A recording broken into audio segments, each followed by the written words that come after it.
Hello everyone, welcome back again.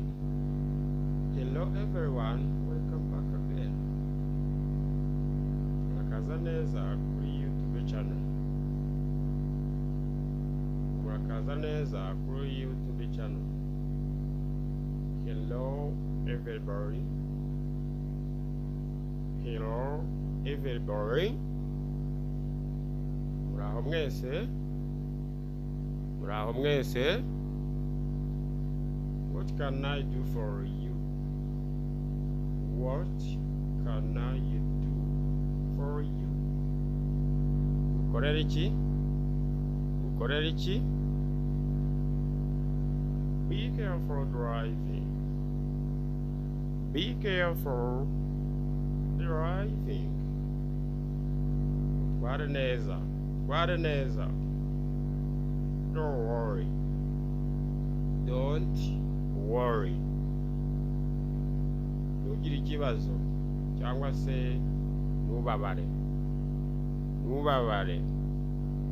Everyone knows it. Everyone knows it. Bose barakizi. Bose barakizi. He's coming soon. He's coming soon. Araje vuba. Araje vuba.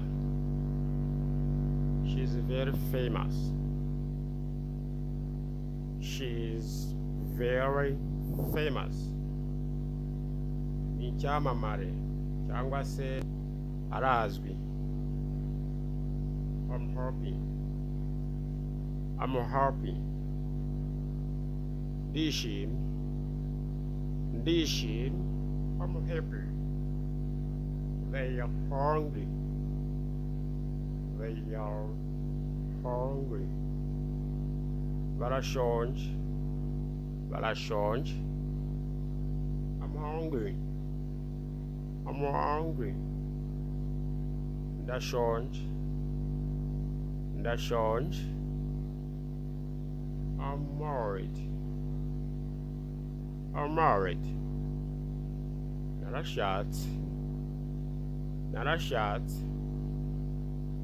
I'm thirsty. I'm thirsty.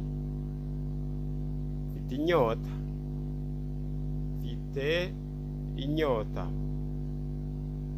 We are thirsty. We are thirsty. Dufite inyota. Dufite inyota. Just a moment. Just a moment. Uretse. Uretse. Cyangwa se utegereje. Utegereje. I'm now 40 years old. I'm married. I'm now 40 years old. I'm married. Ubu nujuje imyaka 40 ndubatse. Ubu nujuje imyaka 40 ndubatse. I have one child and I have one wife. I have one child and I have one wife. Umwana umwe kandi ufite umugore umwe. Umwana umwe kandi nkagira n'umugore umwe. I'm prepared to get another baby. I'm prepared to get another baby. Ndimo guteganya kubona undi mwana. Ndimo guteganya kubona undi mwana. Have dreams. You have dreams. Mfite inzozi. Mfite inzozi. And I have hope. And I have truth. Kandi mfite ukuri. Kandi mfite ukuri. I believe in Jesus Christ. I believe in Jesus Christ. Nizera muri Yesu n'umukiza. Nizera muri Yesu n'umukiza. I want to be a good father. I want to be a good father. Ndashaka kuzaba umubyeyi mwiza. Ndashaka kuzaba umubyeyi mwiza. I wanna be rich. I wanna be rich. This is an America.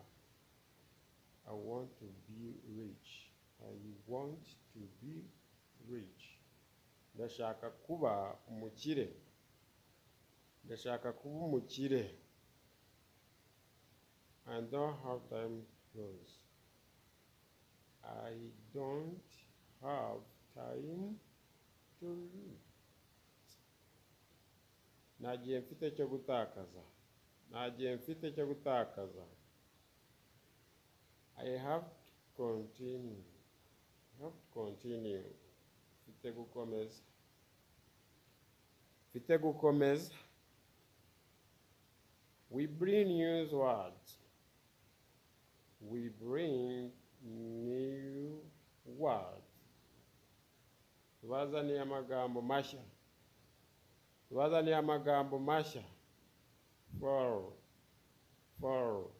Kurikira. Kurikira. Asking something. May I have a word with you? May I have a word with you? Ese twagirana ikiganiro? Ese twagirana ikiganiro? May I talk to you? May I talk to you? Ese twavugana? Ese twavugana? May I ask you something? May I ask you something? Ese hari ibyo nababaza?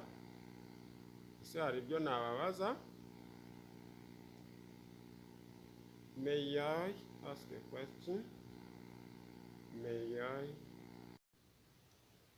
ask a question? Ese twababaza ikibazo?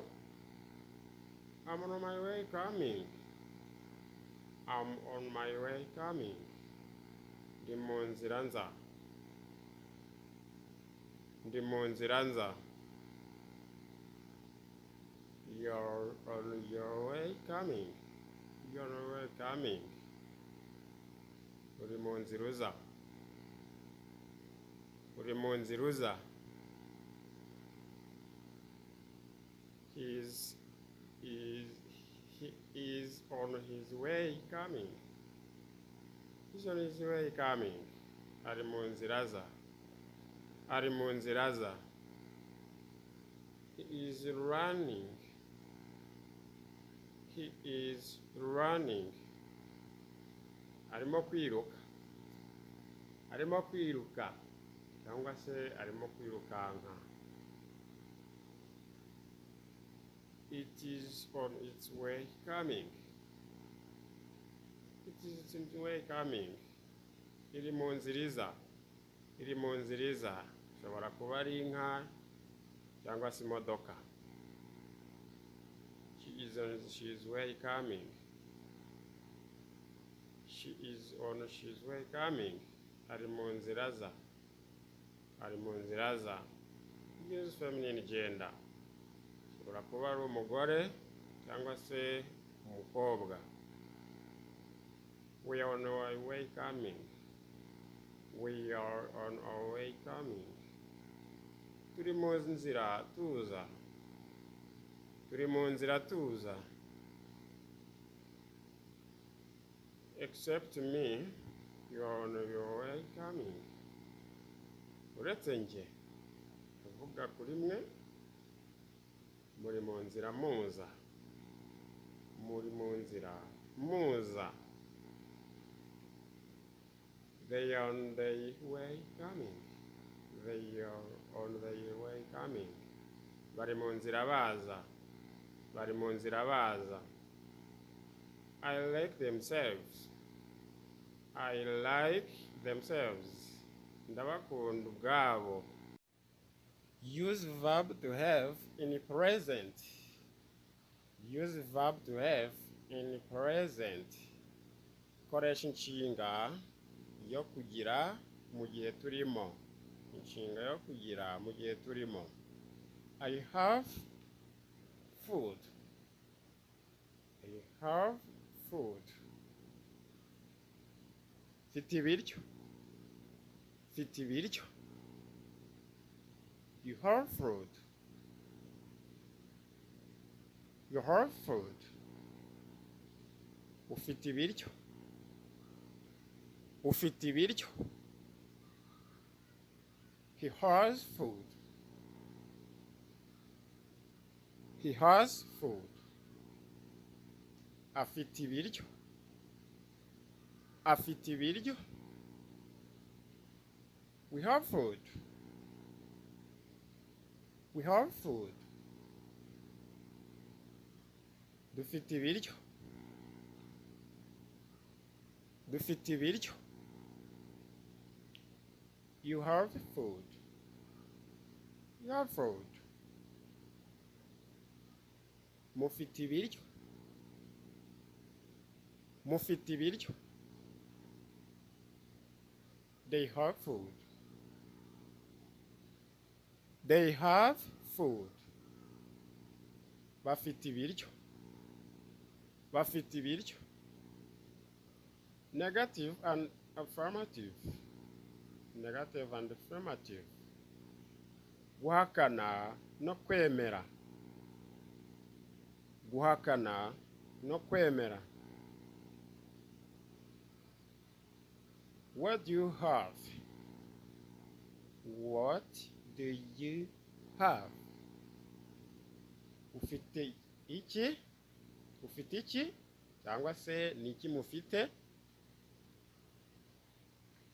What does he have?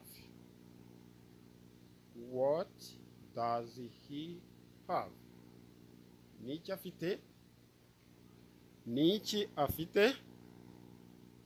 He has food. He has food. Afite ibiryo. Afite ibiryo.